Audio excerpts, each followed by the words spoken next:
Hello and welcome to Among the Ferns Gardening Podcasts. We are here at Fernhill Garden Centre and my host is the one and only legend that is Eoin Reid. Hello Eoin. Oh, it's been great to be here and it's great to be starting this programme. We've talked about it for years, but here we go. Here we go. We've finally got round to doing it. The Flower Pot Men here with you on the podcast today. We are indeed Among the Ferns, Eoin. Well, that's why we gave it the name. We were actually struggling for a name for this, but we spotted these amazing Dixonia ferns that's it. And Fernhill and all the rest of it, so it makes sense. And where have these ferns come from? These are from Tasmania in Australia.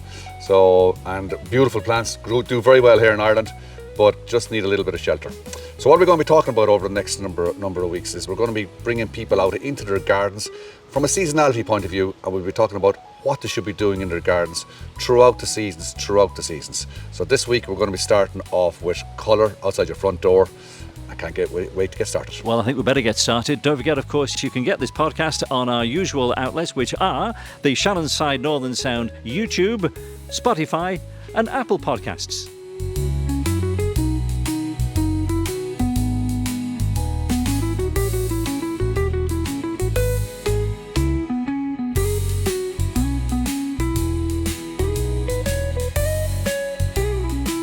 So here we are then, Eoin. What are we doing this week? This week, Paul, we're going to colour your front door and your patio. What you need to do for that is you need to have pots and containers. So we're going to introduce types of pots and containers that are available. So we're right in amongst the ceramics here at the moment. There's an amazing range of ceramics available. As you can see yourself, all sorts of shapes and colours. So I think you need to choose what we call a nest of pots. What I'll call it by a nest of pots is we'd probably go with something like this, which is kind of a medium size. That's a beautiful one, yeah. And then we'll go with a slightly smaller one again. And would you keep them all ceramic? Well, for the moment, we'll talk about ceramic. I'm going to introduce you to plastics as well. Okay, perfect. So this is what we call a nest of pots, and they come in 3 different sizes. And the idea is that you would fill up a large plant in the larger one, a medium-sized plant in the smaller one, and then a small plant in the next one. And it gives you great creativity to have a bit of fun. And what kind of plants could we put in there? We'll be showing you that in a few minutes. I'm getting ahead of ourselves. Yeah, I know. Yeah. Now we're going to go show you a few plastic pots. A few plastic pots. Okay, so we had a look at the ceramics a few moments ago. Now we're going to have a look at what we call the plastic pots. And there's an amazing selection of plastic pots coming to market over the last number of years. You can see the size of this area here. It's all But they plastic. don't look plastic. No, some of them don't. I mean, that one there, these are actually made of cork. So this is a company called Cappy. So that's very light. Yeah, very light. And that's one huge advantage of them, because they're great for interior and exterior. Interior, you see, it's completely solid. So you want to put it outside, you need to drill a hole in it for drainage. Yeah. So, and these ones over here are a real gem altogether. So that's made out of cork, and these are made out of plastics there. That's 100% recyclable. If we get a close-up on this one, if you just look at that, I mean, I'm holding it, but it looks like it's ceramic, It's supposed to look like ceramic, yeah. So beautiful, they're a great solution for a big pot at small money. Yeah. You wouldn't get a ceramic pot that size for this kind of value. So the plastic pots cheat. And again, you'd have to drill holes. This one has got a little plug you take out, and it's got so some have got plugs you can just take in and out, so indoor, outdoor, or for some that haven't got the plugs, you need to drill them. So very important, plastic pots, make sure there's a hole in the bottom. Yeah. So an amazing selection of pots available for various solutions. Now we've got to go pick the plants. Good idea. So now we've got to pick our plants. So we're in amongst all of the summer plants here at the moment, the geraniums, the osteospermums, the busy lizzies. Beautiful. So we're going to do a bit of shopping here now. We'll bring it down to our potting bench and we'll show you what to do. Well, we're ready for action, Eoin. We're here at the planting station. What's going to happen now? Well, what's going to happen now is we're going to plant up the pots that we chose. Yes. And we're going to show you the various types of plants that can be used. So we've chosen our 3 beautiful little heritage pots. First thing we do is we get a bit of crockery and put it at the bottom of the pot. And the reason you do that is to stop the whole of the bottom pot from filling up. Well, for drainage. For drainage, very important. Yeah. Now you can use styrofoam, you know, styrofoam from packaging. Yes, I use that myself. Or some gravel. Yep. You can use anything really. Or how about any old sort of cardboards, that kind of thing? Cardboard will break down. It needs to be something that's going to stay there and stop the hole from blocking up. I was just testing you. So styrofoam is perfect. Crockery is perfect. Not everybody has got crockery, but sometimes pots break, so don't ever throw out a pot that breaks. Keep it for this purpose. Good idea, because after the storm, you know, there'll be lots of shrapnel around, loose tiles, all that kind of thing. That'll be grand for chucking in there. Who's this young fella helping us today? This is Corey. Corey's here going to give us a hand. How are you, Corey? He's our Does he know what he's doing? Horticulture expert. He does, yeah, he knows what he's at. So it's very important when choosing your compost.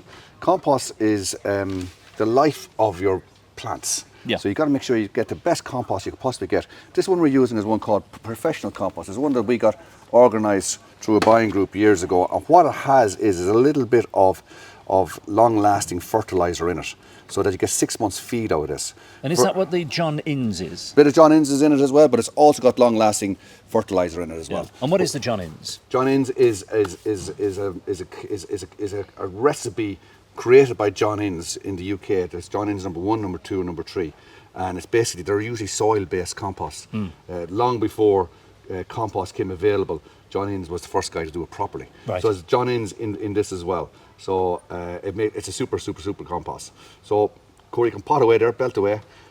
One very important thing before you put in your plants is make sure they're well watered. You can see this one here is a little bit dry at the bottom. Yeah. So when we pop that into the pot, we will give it a good soaking. You can see, Corey, as well, it's just breaking up the little roots there a little bit as well to make sure that the plant will perform well.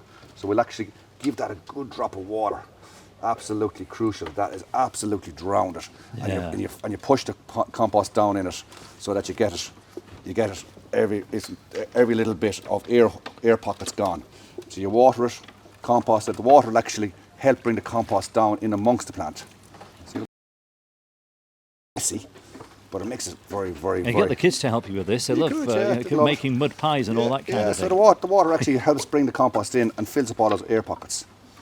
Very simple little trick, but it's absolutely crucial when you are planting anything that you absolutely soak them. Yeah.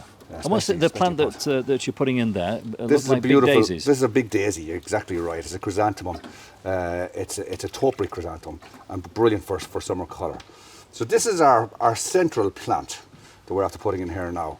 And now we're going to pot up a few what we call associated plants. So we put the dahlia into the next pot, and we'll put the begonia into the next pot. And when this is all finished, you will then position them on your patio right beside each other. So you've got the tall, the medium, and the small, and they will just give you a fantastic colour. And this is a real quick way of doing it. We've only got 3 plants and 3 pots. Yep. And you'll see when this is all finished, it'll look fabulous. And this is going to go on the patio right next to the door. Right next to the door, somewhere close to wherever you wish it to be. Yeah. And a selection of these types of what we call nests of pots in and around your patio will just transform your patio. Yeah, and we could easily, quite easily, use the plastic pots that you showed us before. We're going to plant up a few plastic pots as well in a few months.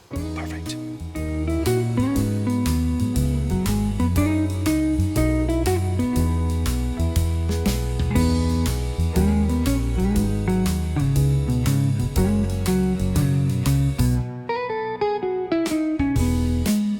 And these are sufficiently light enough to carry to the location, aren't they? You don't have to plant them actually in situ. No, if they're bigger than these, you probably may need to plant them in situ. But these are absolutely perfect for your average size garden. Absolutely amazing.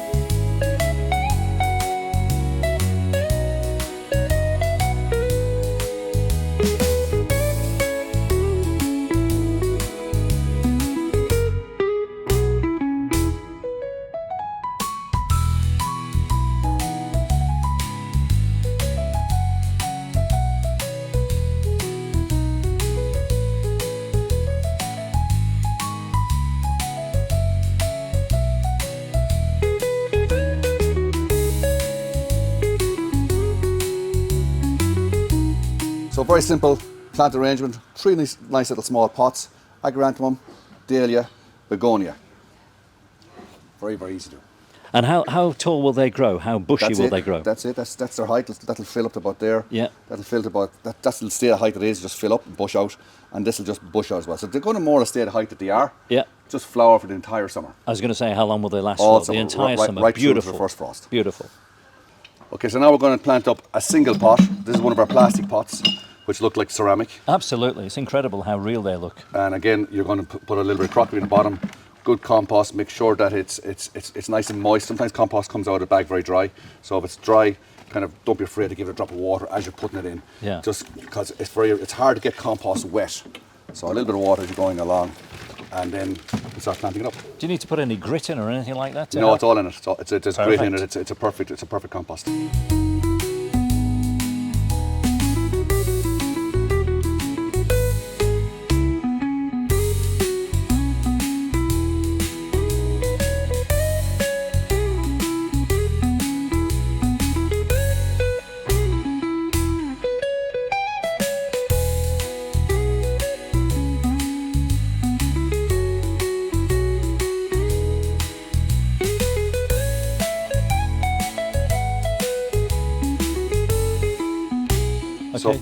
So Well, I'm amazed that you're putting so much water in here. yeah, it's very important that the compost is nice and moist. That compost is not bad, but I love compost to be really, really wet because it gives the plants a great start. If the compost starts off dry, it takes forever to get it wet. And the same with your plants. Before you put your plants in, you give them a good old watering too. So you're really giving them everything the best chance.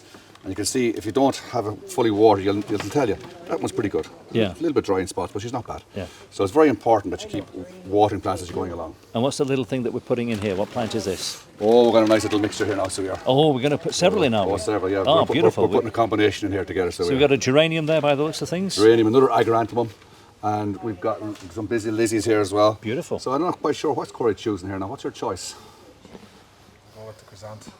The chrysanthemum. He's going to put the chrysanthemum first. You have some nice other bits here too, Corey. What's that? Lobelias there we have? We've got petunia, Petunia. verbena, fuchsia, busy lizzie. It's a good job you know what these things are. Ah, yeah. And you can see you kind of nest the colours in together. So you start off again with a large plant, slightly smaller, and then you're bringing the scale back down again. Yeah. And we're working colour team here of kind of cool colours, as in pinks and mauves, soft colours.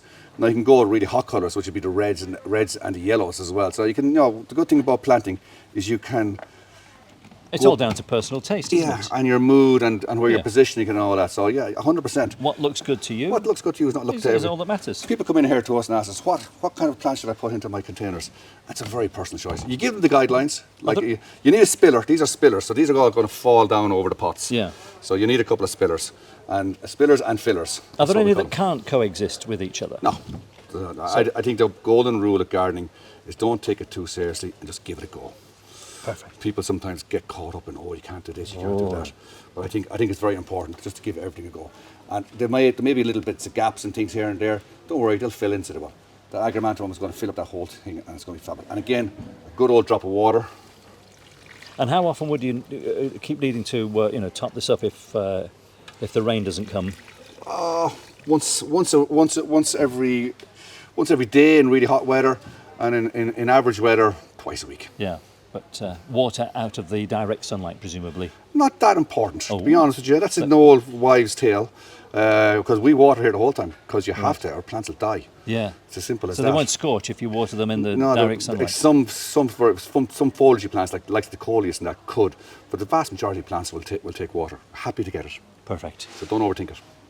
So for the benefit of the people who are listening to this podcast rather than watching it, just tell us about the colours that we have here. We went for soft colours in this particular one, so it's all pinks and purples that'll blend together. So we have our agaranthemum, which is going to get to about, no much bigger than that. It's about 18 inches tall by the time I finish. The geranium, beautiful cerise pink geranium. Some gorgeous, two different varieties of petunia, one pink and one purple. And then a busy lizzie, New Guinea busy lizzie, which is quite a large flowering busy lizzie. Like a mauve colour, isn't it? It's a beautiful mauve colour. And they're all going to just fill out, and this pot will be just an absolute wash of colour in a few weeks' time.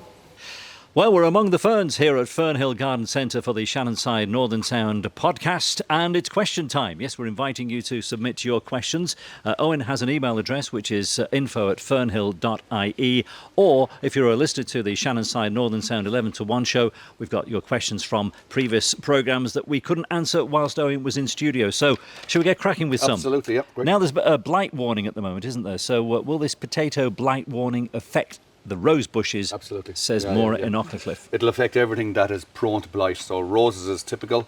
All of your fruit bushes, all of your chrysanthemums, believe it or not, junipers, it affects quite a lot of plants.